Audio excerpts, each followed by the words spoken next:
Indian cancer society Delhi chapter का सहयोग का ये ऑर्गेनाइजेशन 30 साल से भी ज़्यादा अपना समय कैंसर सर्वाइवर्स के लिए दे चुका है। हमारे साथ चेयरपर्सन ज्योत्सना गोविल जी हैं। Madam,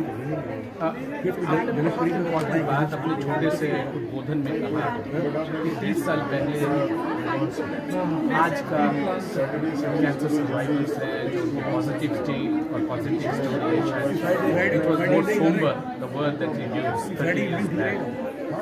When you see the journey of Sahyog of 3 decades and running and your checkered history about the caregiver, how has been that journey for you? Which is inspiration in itself, apart from the cancer survivors' inspiration, your journey has been an inspiration to all our Indians. Thank you so much. It was so wonderful. Involved in cancer Sahyog from its very inception. I was already a member of the Indian Cancer Society, and we started in 1991 this organization. Came back from Canada and told us about how emotional support was given over there. So we've been doing this. We've been in hospitals since end of 1991. Initially, no hospital was willing to let us come in. And please remember that in 1991, there were no commercial hospitals, no Vedanta, no Artemis, no Fortis, none of them. It was AIMS that we had to make our first inroad. And there it was Dr. B.M.L. Kapoor who asked us to come to the breast cancer clinic. When we went there, we were horrified because there were no facilities for the patients. They were like cattle. And although they got good treatment in terms of medicine, no other needs were addressed. There was no water. The people would lift their feet up and vomit between their legs. And the smell was so bad that it was like a chain reaction.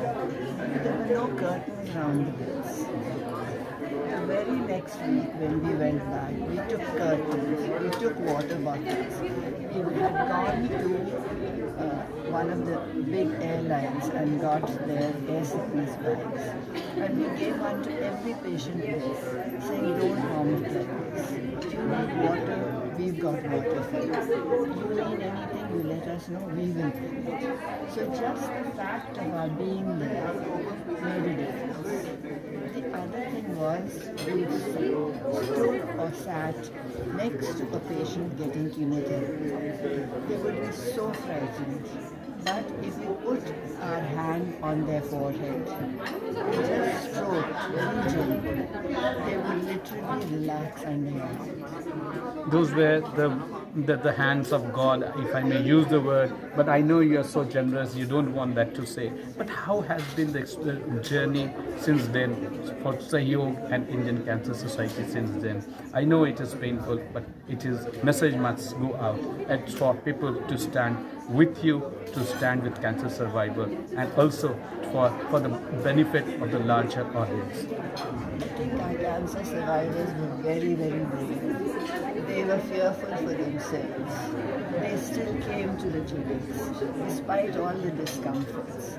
There's a friend of ours who was a Reiki master.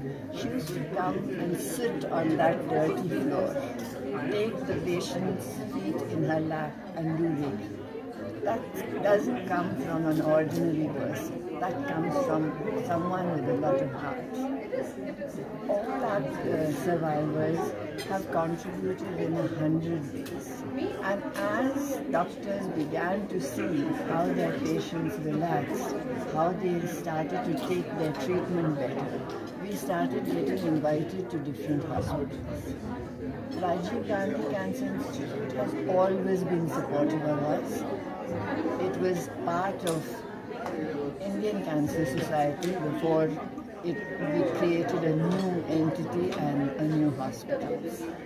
So perhaps it was a symbiotic relationship there. But even the commercial hospitals started inviting us. and the doctors would really make things available for our survivors to go in and meet patients, talk to patients.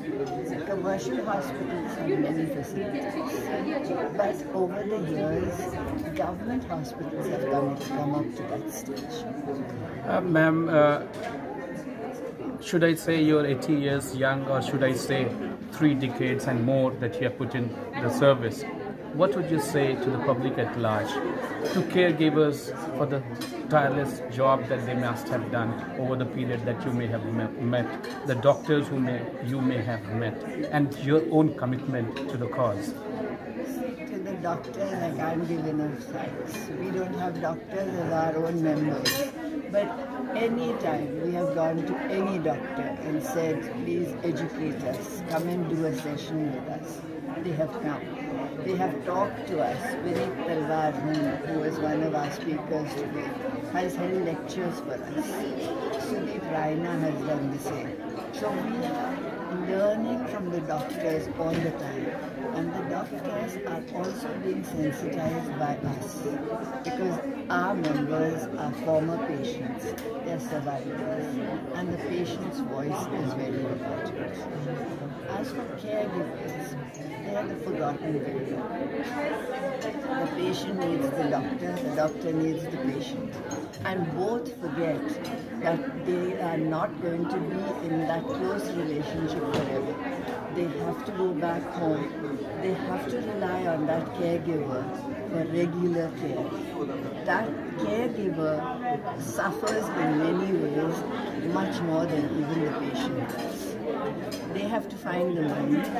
They have to make sure that the patient is comfortable, that all needs are met, and still keep smiling. Dr. Kanchan told you about caregivers who leave their patients outside and come back and weep in front of them. So we need doctors with that empathy, and I'm very proud of our doctor fraternity as to how far they have come. From the days when medicine was just medicine. You gave a drug, you gave a pill, you gave an injection. And you didn't know whether the other person is receptive or responding to that? That was our job. That was our job. We repeated to the patient in their language what the doctors had been telling them. The doctor does not have that kind of time. It's unrealistic to expect. But if there is a volunteer together with the doctor, that volunteer does that job, translates into a simple Hindi, sometimes into Punjabi, into the local dialect of the patient, so that they understand what the doctor is saying. Then there is compliance. Jyotsna ma'am, आपकी ज़िंदगी अपने आप एक example है.